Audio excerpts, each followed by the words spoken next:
خداوند کے زندہ پاک کلام میں سے ہمارے لیے آج کی تلاوت امثال کی کتاب اس کا پہلا باب، اسرائیل کے بادشاہ سلیمان بن داؤد کی امثال۔ حکمت اور تربیت حاصل کرنے اور فہم کی باتوں کا امتیاز کرنے کے لیے عقل مندی اور صداقت اور عدل اور راستی میں تربیت حاصل کرنے کے لیے سادہ دلوں کو ہوشیاری، جوان کو علم اور تمیز بخشنے کے لیے، تاکہ دانا آدمی سن کر علم میں ترقی کرے اور فہیم آدمی درست مشورت تک پہنچے، جس سے مثل اور تمثیل کو،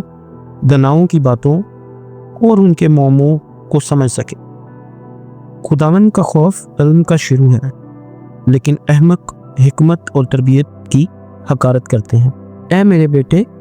اپنے باپ کی تربیت پر کان لگا اور اپنی ماں کی تعلیم کو ترک نہ کر، کیونکہ وہ تیرے سر کے لیے زینت کا صحرا اور تیرے گلے کے لیے توق ہوں گے۔ اے میرے بیٹے، اگر گناہگار تجھے پھسلائیں تو رضامند نہ ہونا۔ اگر وہ کہیں ہمارے ساتھ چل، ہم خون کرنے کے لیے طاق میں بیٹھے اور چھپ کر بے گناہ کے لیے ناحق گھات لگائیں، ہم ان کو اس طرح جیتا اور سموچا نگل جائیں جس طرح پاتال مردوں کو نگل جاتا ہے۔ ہم کو ہر قسم کا نفیس مال ملے گا، ہم اپنے گھروں کو لوٹ سے بھر لیں گے۔ تو ہمارے ساتھ مل جا، ہم سب کی ایک ہی تھیلی ہوگی۔ تو اے میرے بیٹے، تو ان کے ہمراہ نہ جانا، ان کی راہ سے اپنا پاؤں روکنا، کیونکہ ان کے پاؤں بدی کی طرف دوڑتے ہیں اور خون بہانے کے لیے جلدی کرتے ہیں، کیونکہ پرندہ کی آنکھوں کے سامنے جال بچھانا عبث ہے، اور یہ لوگ تو اپنا ہی خون کرنے کے لیے طاق میں بیٹھتے ہیں اور چھپ کر اپنی ہی جان کی گھات لگاتے ہیں۔ نفع کے لالچی کی راہیں ایسی ہی ہیں، ایسا نفع اس کی جان لے کر ہی چھوڑتا ہے۔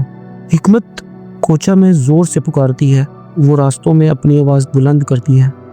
وہ پرہجوم بازار میں چلاتی ہے، وہ پھاٹکوں کے مدخل پر اور شہر میں یہ کہتی ہے، اے نادانو، تم کب تک نادانی کو دوست رکھو گے، اور ٹھٹھا باز کب تک ٹھٹھا بازی سے خوش رہیں گے،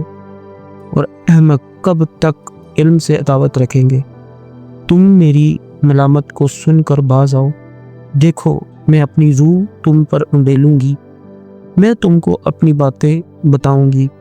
چونکہ میں نے بلایا اور تم نے انکار کیا، میں نے ہاتھ پھیلایا اور کسی نے خیال نہ کیا، بلکہ تم نے میری تمام مشورت کو ناچیز جانا اور میری ملامت کی بے قدری کی۔ اس لیے میں بھی تمہاری مصیبت کے دن ہنسوں گی، اور جب تم پر دہشت چھا جائے گی تو ٹھٹھا ماروں گی،